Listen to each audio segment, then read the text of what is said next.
Your story is made up of defining moments.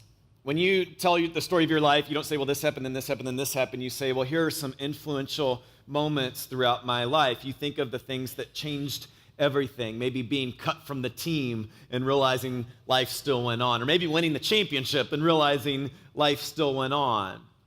It was your parents' divorce that changed everything.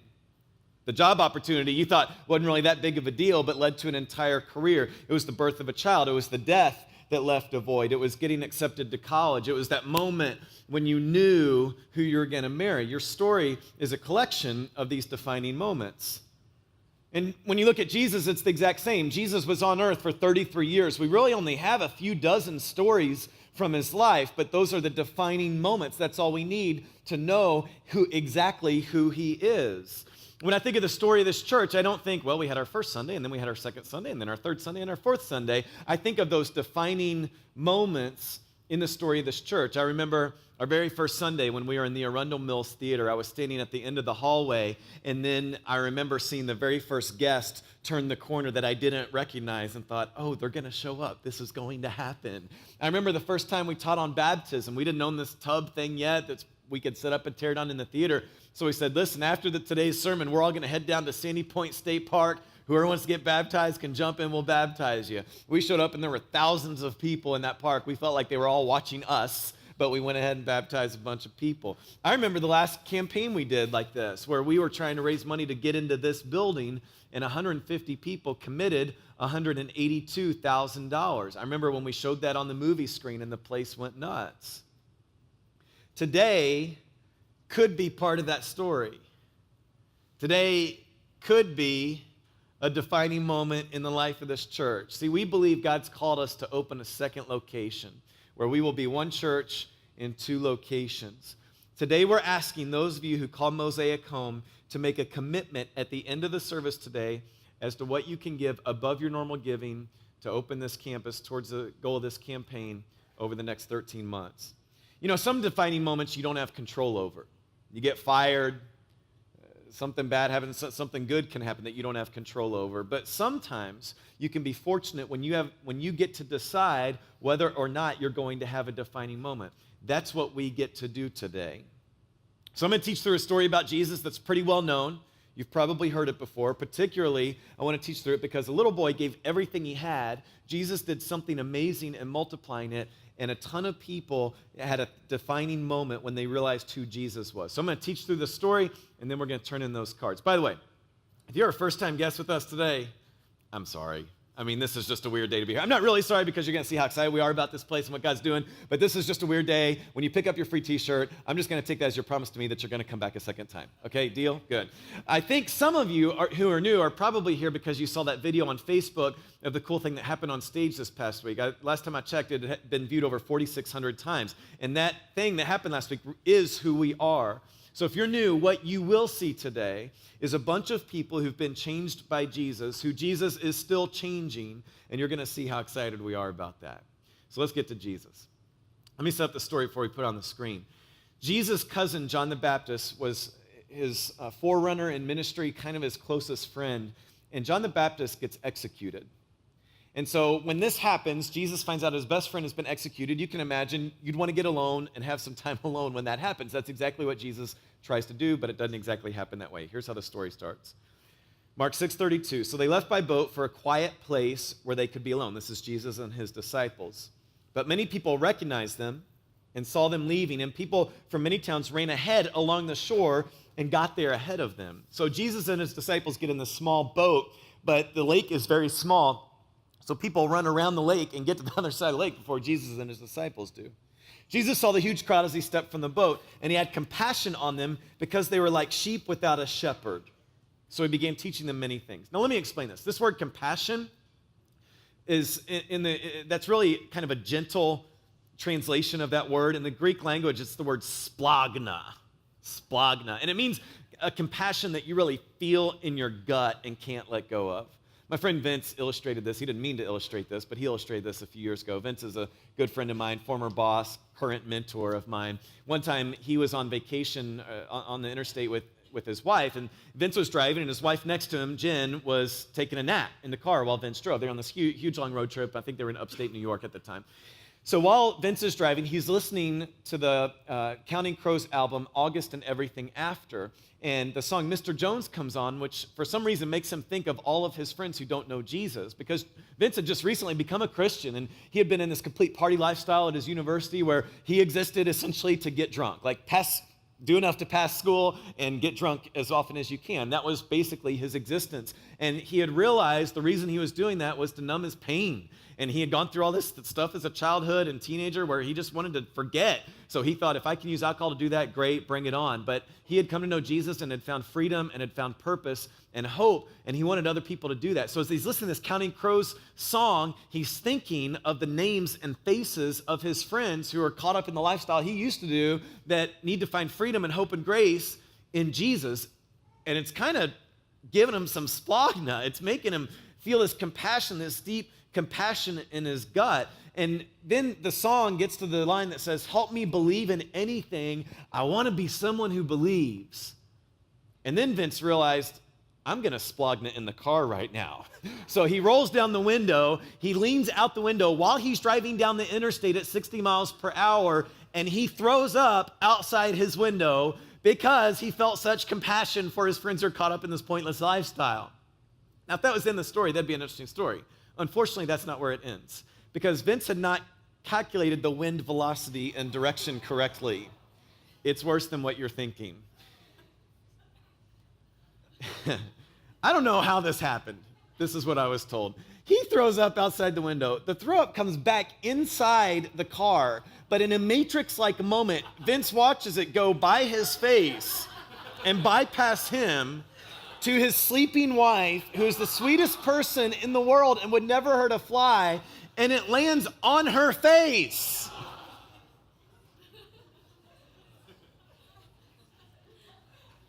She wakes up with throw up on her face, and she screams to Vince, "What's happening?"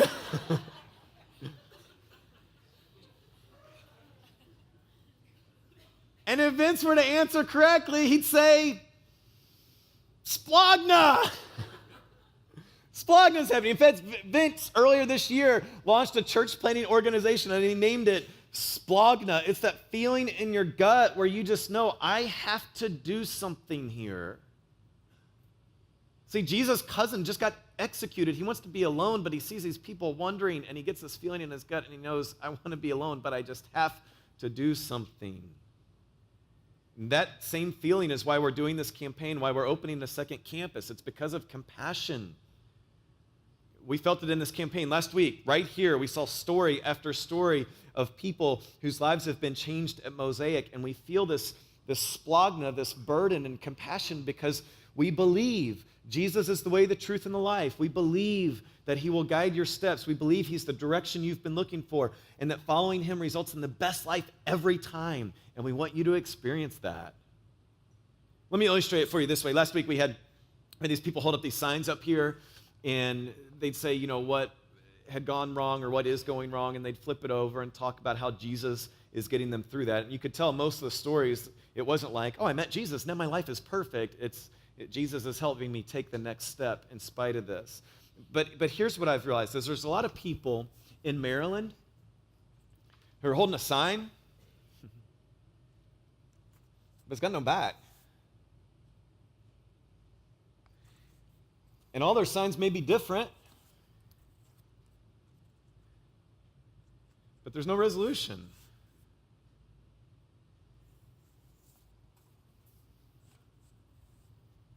And last week, when someone held up their sign, we'd feel this compassion, but also kind of an excitement to see what was on the other side. But there's a lot of people, they don't have another side. This is why we're doing the campaign, folks. See, we believe Jesus wants there to be an end to the story. We believe Jesus can get you through what you're going through. We believe Jesus offers truth and grace to get you through it. See, some of you were here last week, or you watched online and you loved it and you were touched by that. Maybe you cried during it, whatever. But if you had to write something on your cardboard, there wouldn't be anything on the back. There's no resolution. You have no hope.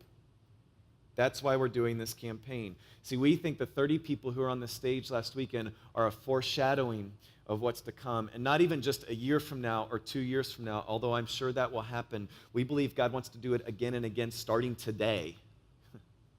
We believe Jesus wants to set you free today, that the burden you came in carrying, he wants to take off of you, that the peace you've been searching for can be available, that the rest you've been needing can be yours. We feel a burden to take those things to the people who don't have a back to their story yet. And that burden is splagna. Feel it in your gut. It's what Jesus had, and it's what every person who is becoming like Jesus will have. Verse 35, late in the afternoon, Jesus' disciples came to him and said, Jesus, this is a remote place. It's already getting late. Send the crowds away so they can go to the nearby farms and villages and buy something to eat. But Jesus said, you feed them. Now, this story is one of the very few stories that is in all four of Jesus' biographies. And John's gospel adds this detail. It says, turning to Philip, Jesus asked, where can we buy bread to feed all these people? He was testing Philip, for he already knew what he was going to do. Now, look at that last sentence. That's Jesus just being mean, okay? And Jesus does this all the time. See, at first glance, it sounds like it would be really cool to be one of Jesus' disciples. Like you're in the inner circle, you get to travel with him, see all the miracles. Maybe he has some cool teaching for you that the other people don't get or something. But I don't think it would have been that great. That's a lot of pressure. Because Jesus does stuff like this all the time where it says he just wanted to test his disciples and see what they do. It's kind of like the teacher knowing that nobody in the class has the right answer, but she's going to call on somebody, and you're sitting in the back of the room thinking, please don't call on me, please don't call on me, please don't call on me. So calls on Philip, and the other disciples are thinking, oh, thank goodness, I know he's going to give a stupid answer, but at least it's not me. But then the other disciples just defend him. They all give the wrong answer. They say, with what? We'd have to work for months to earn enough money to buy food for all these people. See, there are thousands of people there. It says later 5,000 men, which means at least 15 to 20,000 people when you consider their entire families. At Mosaic, we want to feed people. Not physically, but spiritually. The population of Maryland is 6 million people, according to the U.S. Census. According to the Pew Forum study on religion, 15% of Maryland and D.C. attends an evangelical church. That means there are at least 5.1 million people who are hungry. And here's what Jesus says after he feeds all these people. John 6:27, don't be so concerned about perishable things like food. Spend your energy seeking the eternal life that the Son of Man can give you. Jesus replied, I'm the bread of life. Whoever comes to me will never be hungry again. Whoever believes in me will never be thirsty. For it is my Father's will that all who see his Son and believe in him should have eternal life. I will raise them up at the last day. Here's the thing. We believe Jesus offers life. We want to feed people the bread of life. We want to see people get baptized. We want to see marriages restored. We want to see grief comforted. We want to see loneliness shattered. We are not merely giving to a campaign today. We are changing people's eternities today. Occasionally I have people say something to me in the lobby that kind of gets on my nerves. It's funny because this weekend, since I said this, like nobody's come up and talked to me in the lobby. I don't bite. You can still come talk to me. But the one thing you shouldn't say is this. And somebody else say, man, the thing I like about Mosaic is that it's small. And I think what they mean is it's smaller than their last church maybe, I guess. But newsflash, we don't want to stay small. Newsflash, we do not want to stay small. Now, if what you really mean when you say that is we need to stay a place where people can get connected in true community and it's not that hard and where people can build relationships where they can be brutally honest and real, absolutely. I absolutely agree with that. If we lose that, we're not Mosaic anymore. But if you really just mean more people would be an inconvenience to me, newsflash, we don't want to stay small. Aren't you glad the 150 people meeting in the movie theater 3 years ago didn't say that? We had 1,200 people here last weekend. And you've heard me say this, our goal isn't to be a big church. That doesn't excite anybody here. It doesn't. But what does excite us is more people coming to know Jesus. There are 5.1 million people who are holding up a sign that's blank. So when somebody says, I like a small church, I picture people holding up blank signs, and what I want us to say as Christians, let's not get caught up in what's easy for us. Can the deciding factor of what we do as believers and as a church have nothing to do with what is convenient or easy or comfortable? Can what we do going forward have everything to do with our vision, with Jesus' vision of seeking and saving the lost? Because I believe him when he said, if you're tired or worn out or burned out on religion, come to me and I'll give you real rest. I believe that grace and truth are available. So can we just put our own conveniences aside and say, we need more signs, and we're going to do whatever it takes to get them. So the disciples say, we don't have enough food. Jesus answers, how much bread do you have, he asks. Go and find out. They came back and reported, we have 5 loaves of bread and 2 fish. Again, piecing the other versions of this story together, we know that Jesus' disciple Andrew went and found a boy in the crowd who was the one person apparently who'd planned ahead. He had a sack lunch with 5 pieces of bread and 2 fish. He brings the boy to Jesus, and this boy gives willingly. See, it's essential for this campaign that you give willingly. Look at a paragraph that Paul wrote elsewhere in the Bible that applies to us today. Can I ask you real quick? Can you grab me a bottle of water for me, please? Thanks. 2 Corinthians 9:7. You must each decide in your heart how much to give. And don't give reluctantly or in response to pressure, for God loves a person who gives cheerfully. I want to give you 3 reasons you should not give to this campaign today. Number 1, if your spouse is not on board, do not give. We have a ton of singles. We also have a lot of people who are married. Paul says you submit to each other out of reverence for Christ. If you disagree about what to give, you just submit in humility to the other person and let your humility be an example to that person of the humility of Christ. So if your spouse doesn't want to give anything at all, don't give anything at all. If you and your spouse disagree on what total to give, just give the lower amount. We do not want to sacrifice your marriage on the altar of this campaign. We're doing this campaign to bring marriages together, not split them apart. Number 2, if you're giving out of guilt, do not give. This is the attitude that says, God won't love me unless I give more. See, if you're afraid that if you don't commit a certain amount, God's going to love you less or he's going to think you're a worse person, I don't want you to give anything. If you're giving out of guilt, you need to be reminded of God's grace, that his love is a free gift to you. So if this is you, I would rather you not give and go home reminded that God loves you the exact same, even after you committed nothing, than you commit something out of guilt and for some crazy unbiblical reason you think that scores you points with Jesus. 3rd reason, if you're giving out of pride, do not give. It's the attitude that says, if I give more, God's going to love me more. Now here's the thing. I don't think anybody's going to think that explicitly. Like you're not literally going to think, well, if I give more, God's going to love me more. But if giving more is going to make you puff out your chest and maybe stand a little taller because you're proud of how much you gave, that really means you think you're a better person because you gave, which means you don't understand God's grace is free, which means you're really giving out of pride. And if you're giving out of pride, I would rather you not give so you can go home reminded, I gave nothing, I'm still nothing, but God loves me anyway. God loves a person who gives cheerfully. Verse 39, then Jesus told the disciples to have the people sit down in groups on the green grass. So they sat down in groups of 50 or 100. Jesus took the 5 loaves and 2 fish, looked up toward heaven and blessed them. Then breaking the loaves into pieces, he kept giving the bread to the disciples so they could distribute it to the people. He also divided the fish for everyone to share. They all ate as much as they wanted, so Jesus does a miracle and multiplies it. And afterward, the disciples picked up 12 baskets of leftover bread and fish. A total of 5,000 men and their families were fed from those loaves. Now, a few notes on this. The whole point of this was to reveal Jesus is God. That's it. See, it's Jesus doing the miracle. The boy who gave the lunch, when he went home, he didn't say, Mom, guess what I did today? I fed so many people. He said, Mom, guess what Jesus did today? See, the point of it was to reveal Jesus is God. The whole point of us doing this campaign is to reveal to more people Jesus is God who alone can give grace. I want you to notice one person was generous and thousands were fed because of one person. When we did a campaign to get in this facility, I mentioned it earlier, 150 people. We had 150 people in our church. Now, 3.5 years later, that's grown more than 6 times. What if God wants to do that again? We have a goal of baptizing 100 people in a single year. That's the only number goal we've ever set as a church. And it was audacious when we said it, but we are going to see it happen because Jesus will continue to do miracles in people's lives. Just in this Upside Down series alone, in these 4 weeks, we've seen 10 people give their lives to Christ and get baptized.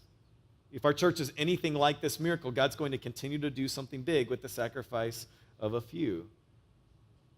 I also want you to notice they had leftovers. It says they picked up baskets and baskets of leftovers after Jesus did this miracle. At one of our Q&As, at several of our Q&As we've done for this with growth groups, I got the question, what if we don't hit our goal? Like the goal 750,000, what if we fall short of that? And I said, well, you know, we'll kind of, we have a plan in play. I mean, we'll have some conversations and cut some corners and things that we think we need in order to do the second campus. But I said, I don't think we're going to miss the goal because I've just been hearing so many cool stories of people selling cars and delaying vacations and elementary kids giving their entire allowances that I think our church at large is on board. I think we're going to hit this goal. But there's one particular Q&A where I guess that answer wasn't good enough. And so I got like another question, what if we don't hit the goal? And then they rephrased it, what if we don't hit the goal? What if we don't hit the goal? And I was like, man, this is like Debbie Downer group or something. And then finally one lady was feeling sorry for me. And she goes, well, I'll make you feel better, Carl. What happens when we exceed the goal? I said, thank you very much. So if we have leftovers like they did, let me just tell you, we're going to stick to our budget for the second campus. We're not just going to go nuts and spend whatever we have. Whatever comes in over the goal, we're going to set aside in our expansion fund that we've had all this year already, and we're going to say, hey, whatever's next, we're going to be ready for it. Maybe it's going to be opening a third campus one day. Maybe it'll be buying a building that we can retrofit to suit our needs. But we're not done as a church. We're going to keep going. So whatever comes in as leftovers, we're going to use it to keep going. But this is a big goal. Everybody needs to be bought in on this. So right now, I want every single person to reach in the seat pocket in front of you and take out this card, this commitment card. If you're on the front row, you were sitting on it when you came in. Everybody, go ahead and grab that card right now. I want to walk you through this. At the top of it, it has just your personal info, address, and stuff. If you would please fill that in. We're going to double check to make sure in our database we have your correct info so we can follow up with you about this. Then I'll walk you through line by line. It says kickoff gift. This is what you're going to give today. I know some of you have already given that online, but everything that is given by noon today, so essentially by the end of the service, is going to be matched by some people at Mosaic. Whatever you give today is going to instantly be doubled. You can write that number right there. Also, there's an envelope with that card. And when you turn this in a minute, you can put, if you're giving a check, you can put both the card and the check inside the envelope to turn in. The second little blank says my commitment, and it's kind of broken down a couple ways. If you want to figure out by week or by month, there's a chart on the back that'll help you do that, and you can write in that amount. And even a small amount over 57 weeks, 13 months ends up being something pretty significant. And then a few people will have non-cash gifts, like you're going to sell a car, or you're going to get rid of the Xbox or whatever that is, and you can estimate that and write the total in the bottom box right there. In the story, the boy came to Jesus with a bagged lunch in his hand. I'll tell you what, just pause filling that out for a second. We'll give you another minute at the end of the service to do that. In the story, the boy brought a bagged lunch to Jesus. And you could say, what did he have in his hand? And you would have said 5 loaves and 2 fish, or a sack lunch, and you would have been right. But I think what he really had in his hand was faith.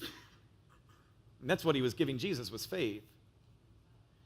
And so I want to just address a few different people in this room today. Some of you already follow Jesus.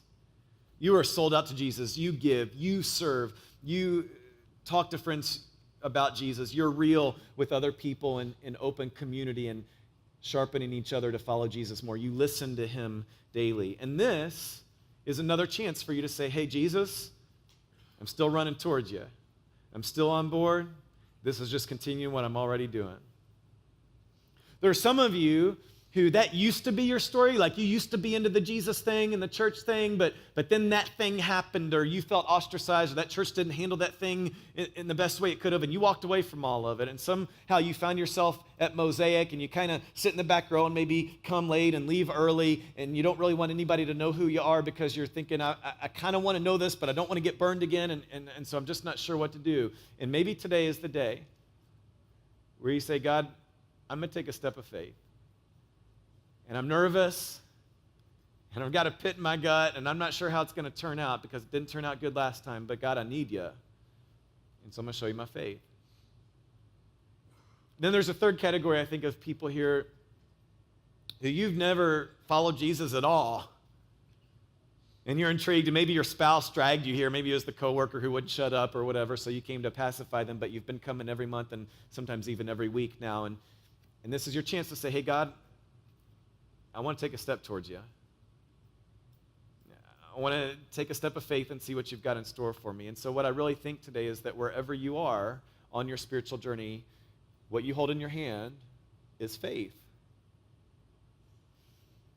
My commitment card makes me nervous. It does.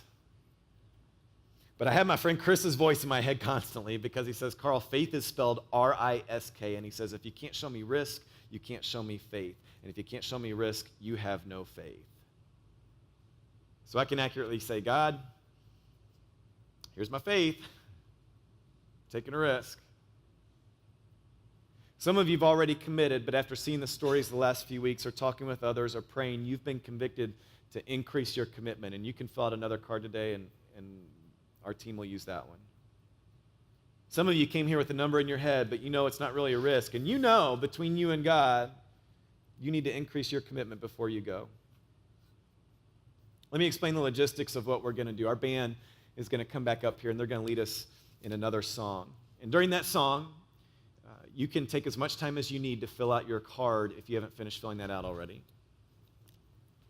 Anytime during the song, you can stand up, and our team is going to place buckets on these tables up front, and you can come forward at any time during the song and put your envelope or just your card if you want in the orange buckets.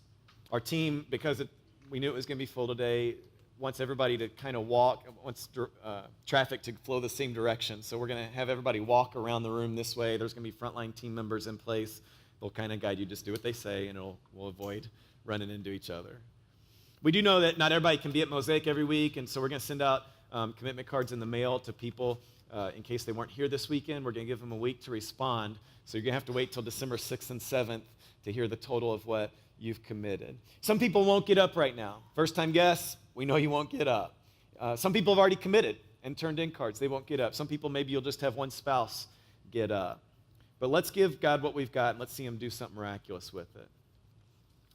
Before we commit, I want to say one more thing. Acts 17:6 says, these men who've turned the world upside down have come here also. I love that phrase. These men who've turned the world upside down have come here also. I want to be part of a church that turns the world upside down. I want, when we open another location for people in that area, wherever we end up choosing it'll be, for them to say, hey, those people from Mosaic, the ones that turned the world upside down, they're here. I want to turn the world upside down. And when you think about it, I think you do too. See, if normal is hiding in isolation, I want to turn the world upside down. If normal is dull and boring and no risk, I want to turn the world upside down. If normal is divorce and marriages where you exist as roommates, I want to turn the world upside down. If normal is church being perceived as irrelevant and judgmental, I want to turn the world upside down. If normal is using arrogance to cover insecurities, if normal is perpetuating the cycle of hurt that was passed down to you, if normal is fake, I want to turn the world upside down. If normal is deciding which payment to skip this month, I want to turn the world upside down. If normal is racism and systemic poverty, I want to turn the world upside down. If normal is church that's content and satisfied and passive, I want to turn the world upside down. If normal is a life that goes through the motions, I want to turn the world upside down. If normal is abuse and taking advantage of children and trafficking of humans like their soulless property, I want to turn the world upside down. If normal is not knowing you can have your slate wiped clean for free and you can break the bondage of guilt and shame forever through a man named Jesus, I want to turn the world upside down. If normal's plain church, I want to turn the world upside down. If normal's not digging a ditch in the middle of the desert because you don't think God can make it rain in the middle of a desert and see something that's never been done before in history, I want to turn the world upside down. If normal is people not knowing grace, not knowing amazing, offensive, free grace, I want to turn the world upside down. I want to turn the world upside down. And I think you do too. Mosaic, let's do this. Let's turn the world upside down right now.